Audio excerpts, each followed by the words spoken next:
Assalamu alaikum and good morning, everyone. Let's continue our English poetry course at the Islamic University of Gaza.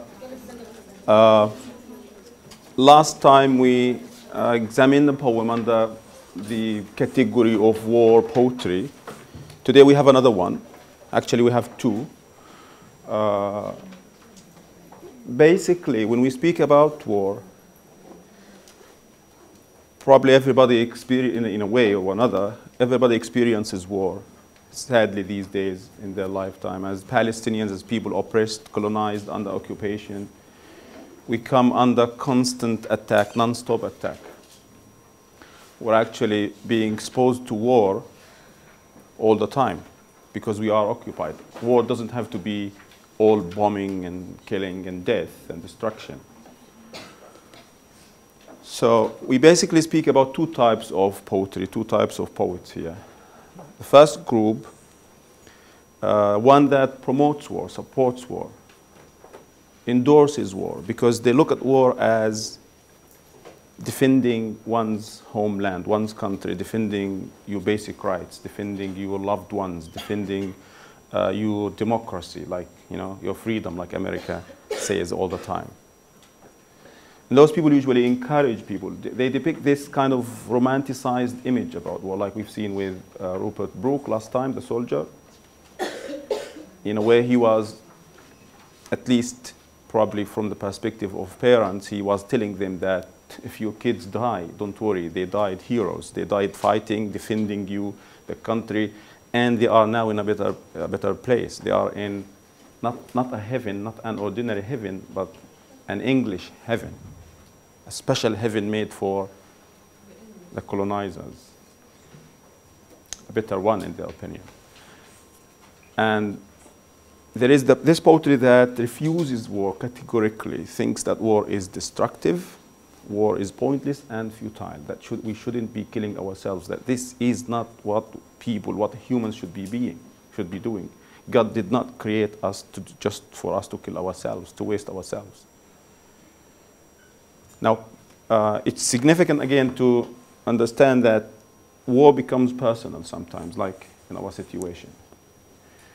The interesting thing, I asked you to look at the Robert Brooks poem as Palestinians, because Palestinians, we've paid a heavy price for British colonialism and British wars, right?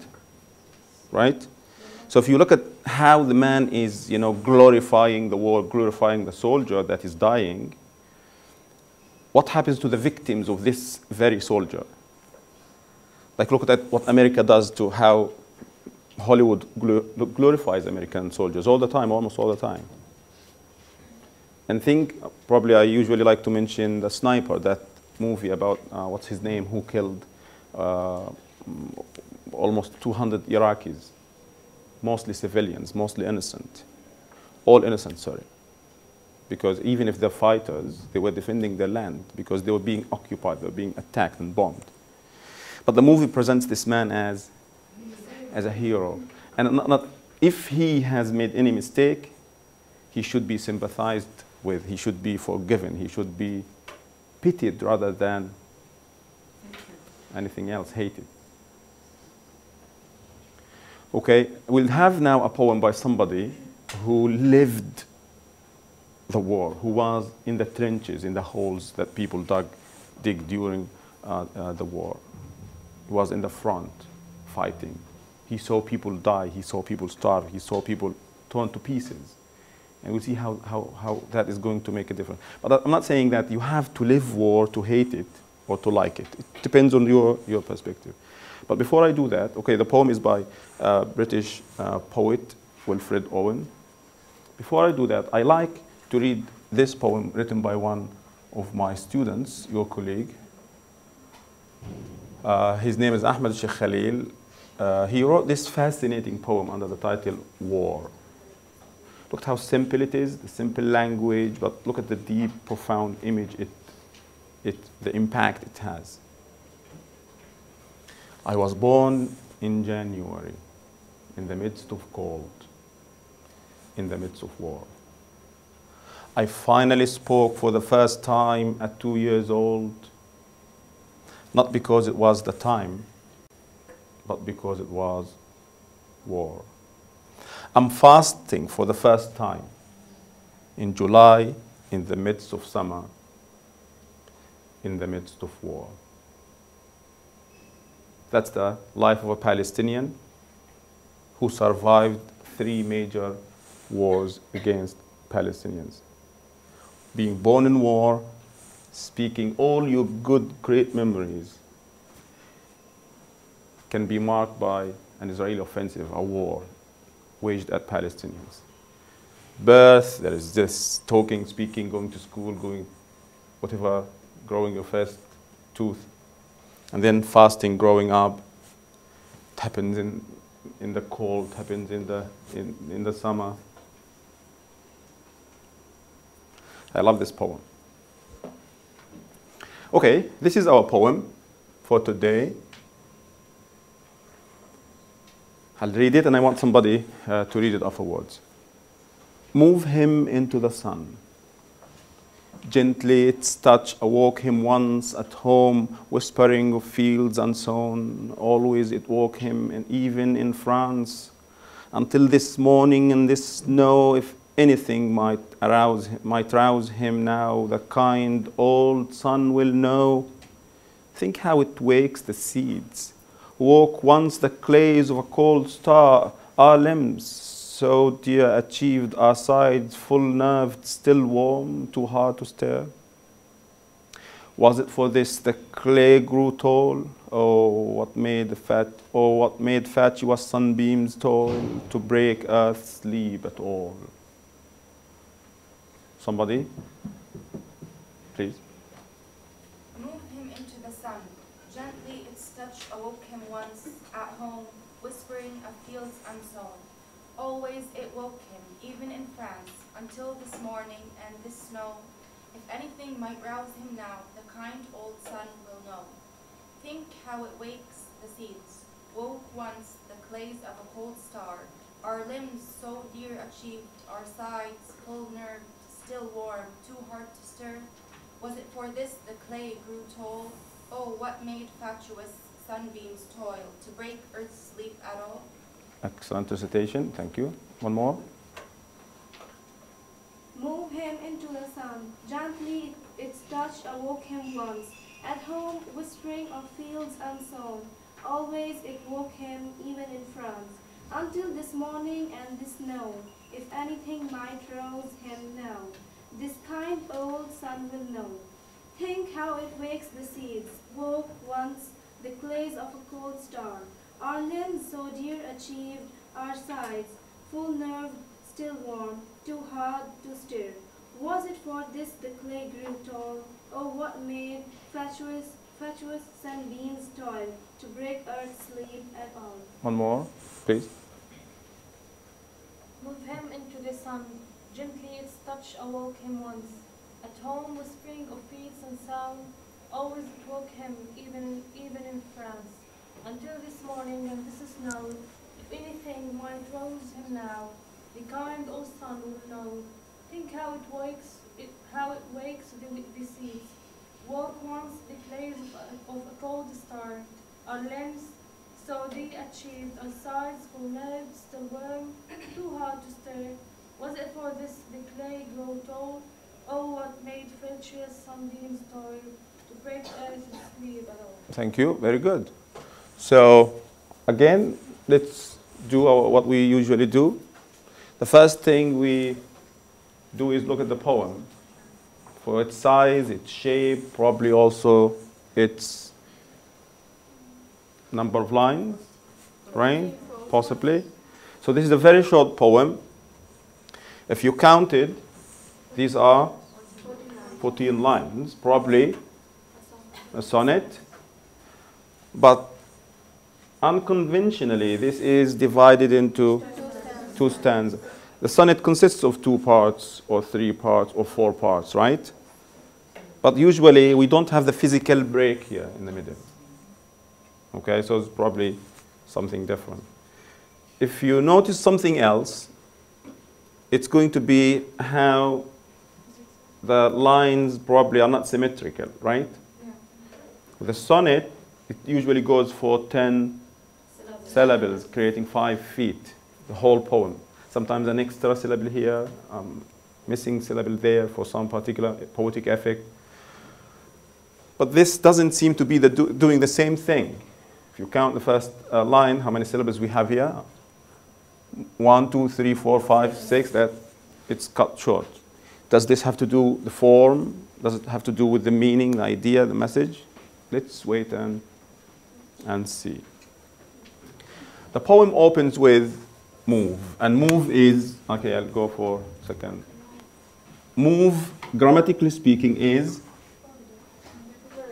a verb. What kind of verb? What mood? It's an imperative verb. It's an order, command.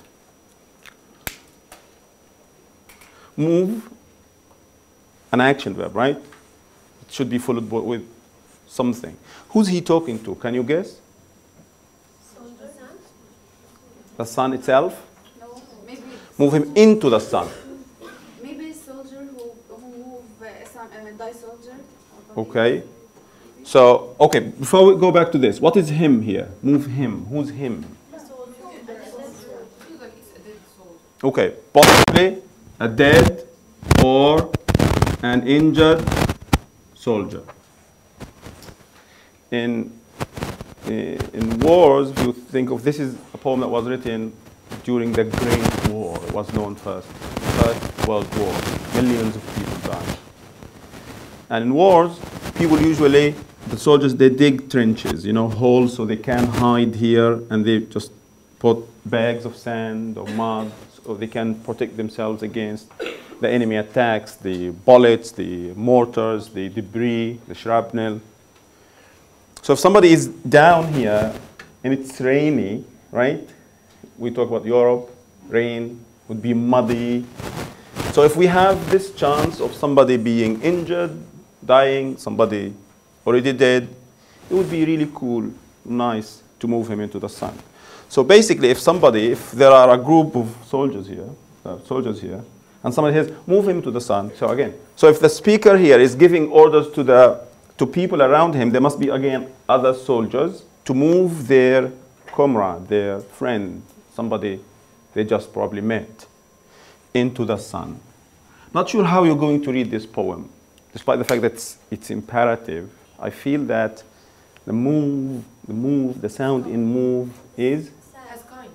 has kindness. Even what you do, it's not just move away. It's just move him into the sun. And look, even the sounds of the ooh, him, and these sounds, the sweet, cool sounds here. Move him into the sun. Move him, and the sun itself, the existence of the sun here is significant. The sun gives warmth. Probably it gives life. Or could here probably brings or recalls good memories. So move him into the sun. That's a command. And if this doesn't feel like a gentle command, there is gently here. And look at the position of the word gently. Grammatically speaking, traditionally, we don't begin. It's not ambiguous, actually. There is fronting here. Originally, it should be somewhere else, right? When we talk about natural word order, it should be its touch gently awoke him once, or its touch awoke him gently once, or once its touch. But when you front something in poetry, it indicates something, right? You emphasize something. You're telling the reader that this is a significant thing to do. And then there's the touch here. Its touch. It refers to the body, the war. Thank you. The sun. Not its heat, not its beams. He's going to talk about the beams. It's touch. Again, even the word touch. Thank you very much. In what sense? Because not only the touch, also the awaking here. Like a mother. Thank you very much. Not an ordinary personification.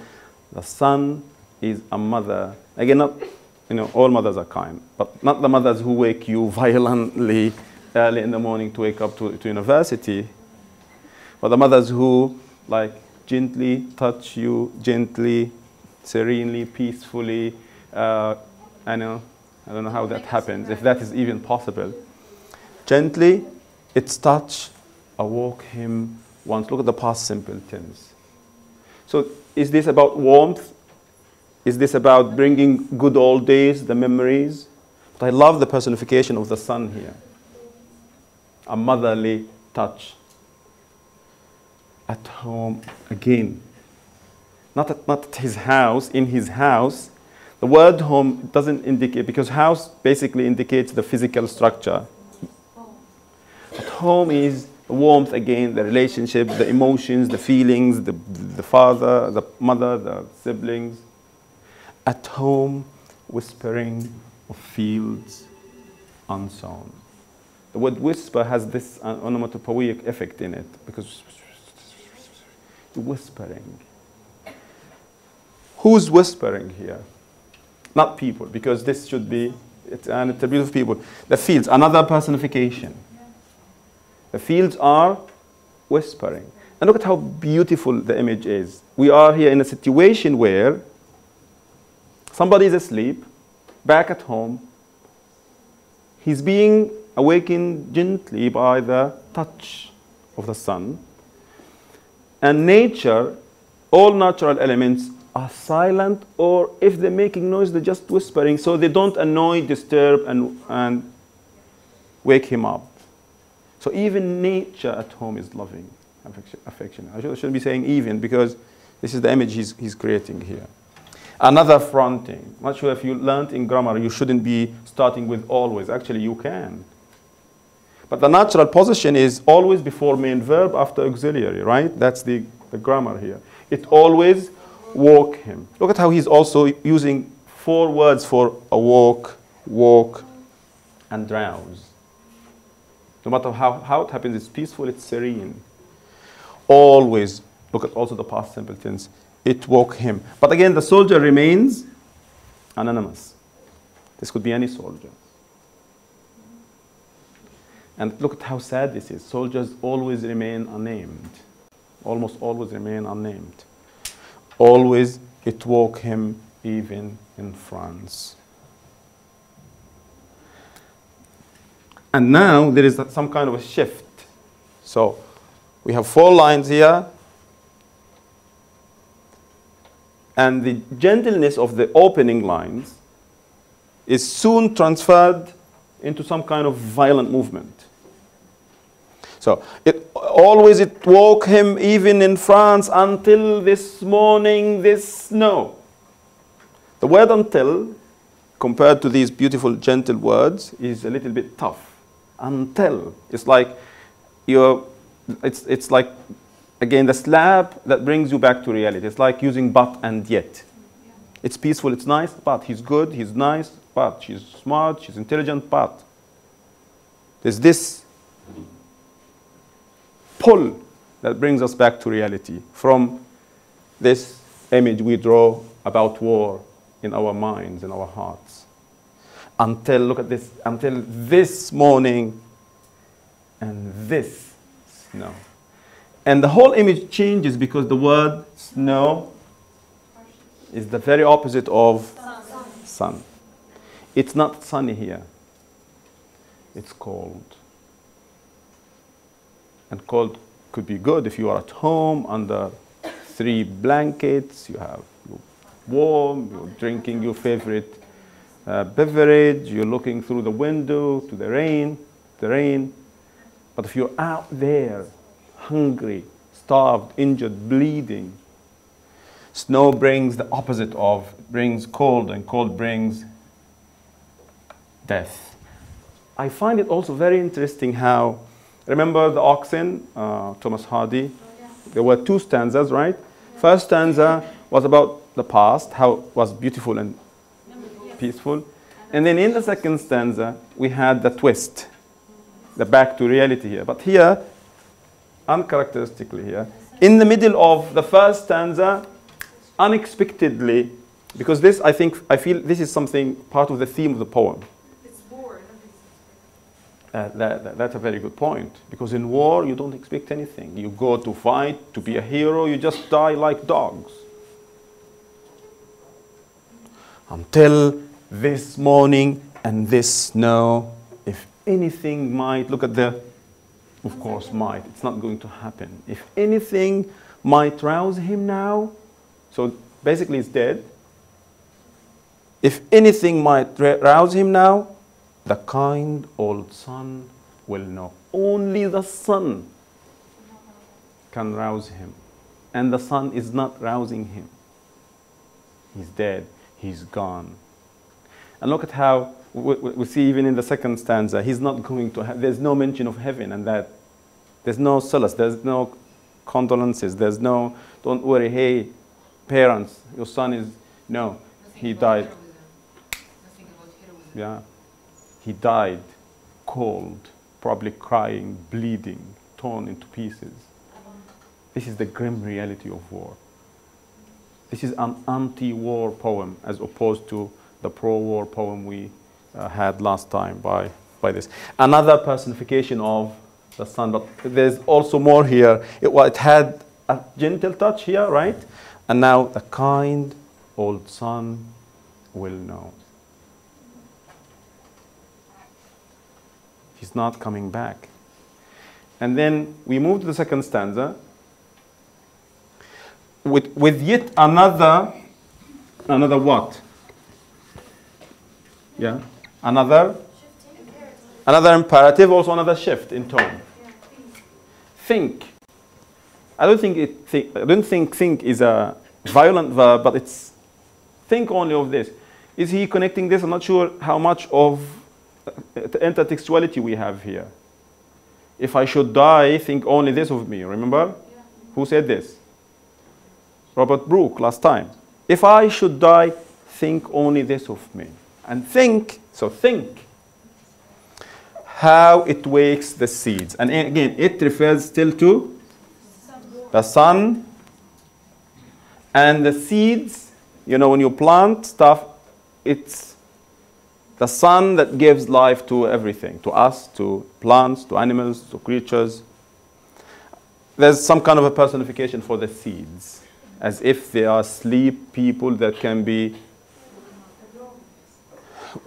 wake up thanks to the sun. Walk once the clays of a cold star. You know, clay, mud, clay. Not sure if this again connects people in the trenches during the war and how man was first created by God in biblical and religious Quranic terms from mud, from clay. So the sun in the past,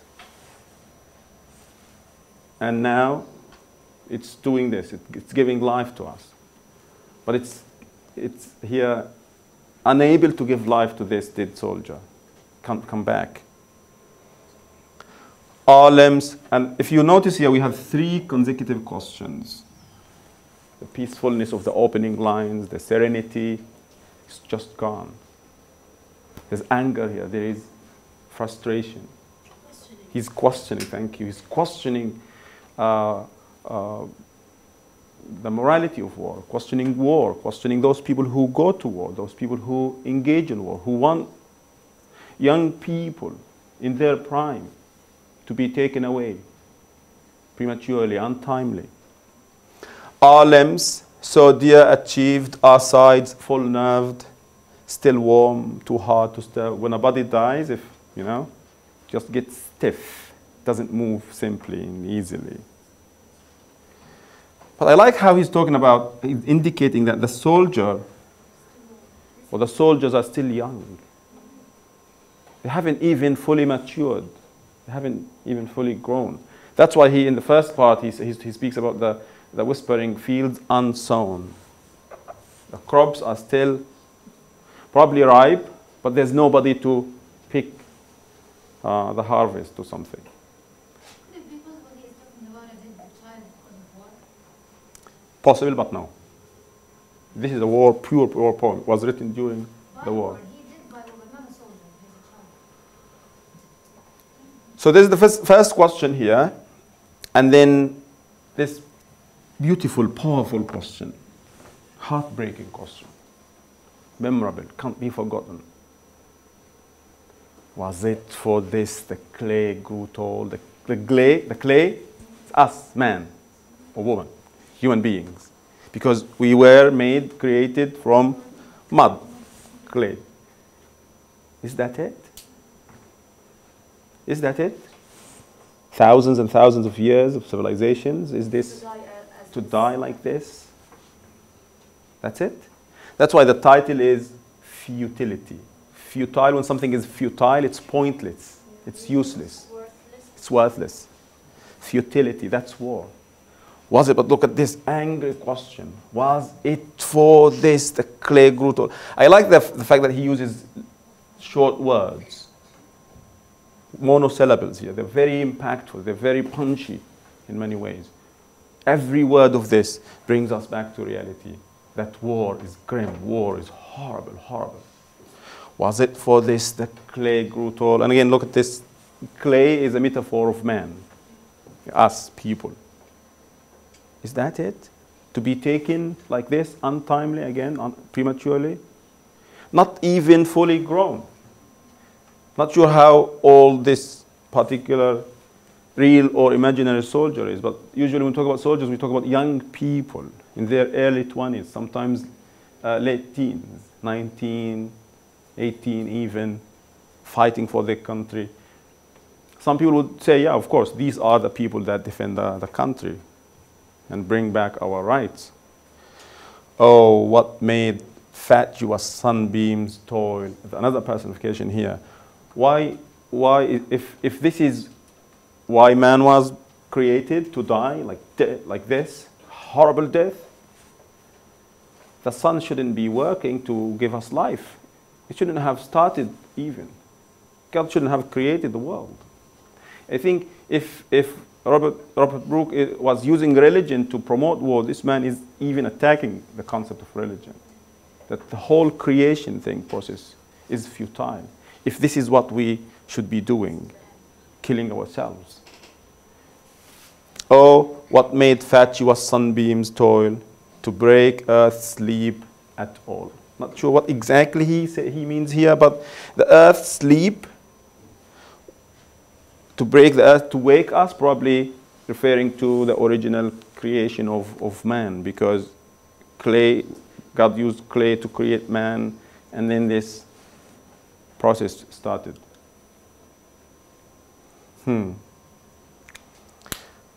This is a sad, sad poem, but well written, masterfully written. I keep thinking about this every time people talk about war. And again, some people will say it's totally different depending on where you are. If we hate war, it doesn't mean we shouldn't have the right to resist and fight back and defend ourselves. Like in the case of people occupied in Palestine here, the case with people in Iraq, Afghanistan, Asia, Africa, here and there. Now, briefly, I want to comment on the shape. I think a shape, the fact that the shape does not extend, does not go as far as to reach 10 syllables is connected with the fact that the lives of the soldiers are usually abruptly taken without just anything. They're taken away, they're gone. So he doesn't write a full sonnet in the classical sense. The lines are usually, is this the shortest line? Do we have shorter lines? 1, 2, 3, 4, 5, 6, like 3 feet rather than 4 feet. I think this is the shortest line. So the shortness of some lines indicate again the shortness of the lives of the soldiers. They're not going to live their life to its fullest. The other thing is, thank you very much, the rhyme scheme. What about the rhyme scheme? We have the sun, okay, once be unsown. That should be an imperfect rhyme. France once be snow, see now. I'm not sure. Is this C with this being imperfect? Because if you look at it, it's I rhyme, or it could take a different sound. And you look at the second stanza and it has something similar. Almost all the rhymes are imperfect. Again, helping this idea. War is destructive. Imperfect rhymes. War is destructive. The last thing, I want to ask you where you can find a pun in the first stanza. When we talk about a pun, we talk about a word with two meanings or a word that sounds like another word with a different meaning. Playing on words. Yes? Please? So either you all answer or nobody wants to answer. So what's the first sun? What's the first pun? Sun. Sun. Okay. Sun is basically almost always in English literature a pun on sun. S-U-N-S-O-N. And the personification, by the way, helps here. Is he talking about Son, the Son of God, about Jesus? Is he talking about Jesus, the Son of God? But he is attacking religion at the end. Because, yeah, he is attacking religion. So the Son is useless. Religion here is useless. This is what he's saying. It's not helping. If religion is what sends us to war, why isn't it bringing us back to life? It's useless, futile. There's another pun there. Another pun. What about that? What about that? It could be the morning, the first of the day, or the morning crying. Or Thank you. When somebody dies, there's mourning here. He died, death. And that's why we have the twist here. Until this morning. Until this death. And I love the puns here. Because usually puns indicate sometimes the opposite of what they say or something that we don't pay attention to.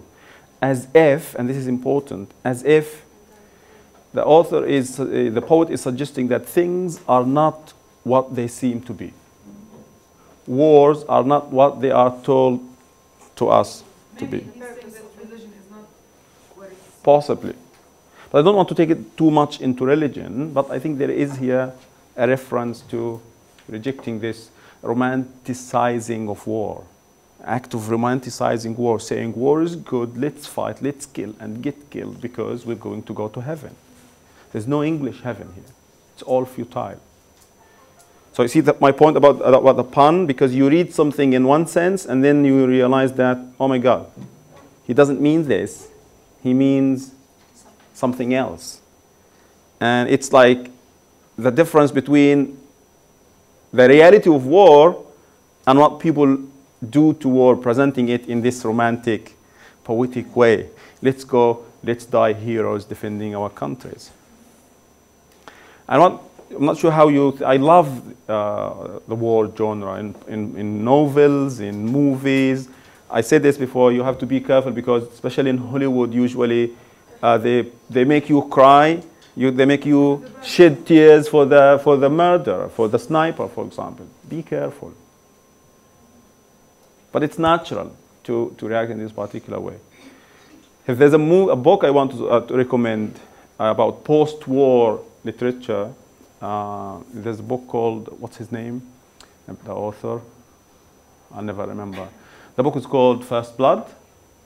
And actually, Rambo, you know Rambo 1? Rambo, the movie, was based on this book, First Blood. But sadly, the book is totally different from the movie. I'm not going to spoil it. Just go read it. In the movie, they changed the ending. Again, to suit this narrative of the American savior, you know, soldier. I'll stop here. If you have questions, you can stay behind and we can talk a little bit about the poem or about war in literature.